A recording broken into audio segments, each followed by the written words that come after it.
You are looking at Julian's pronunciation guide, where we look at how to pronounce better some of the most mispronounced words in the world, like this other curious word. But how do you say what you're looking for today? Let's learn once and for all how to pronounce this word correctly. Yes, I've heard there are other videos on YouTube that mispronounce it, which is not good. So let's correct that. There are different pronunciations in English. Praziquantel would be the most common British English pronunciation in general. Praziquantel. Now, the Merriam-Webster dictionary also says it can be pronounced as Praziquantel. So either Praziquantel,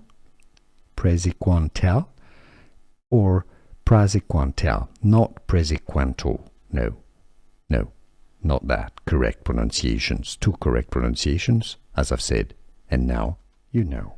Here are more videos on how to pronounce more confusing words and names too many mispronounced. Like this video if you found it useful. I appreciate your support. I'll see you soon and thanks for watching.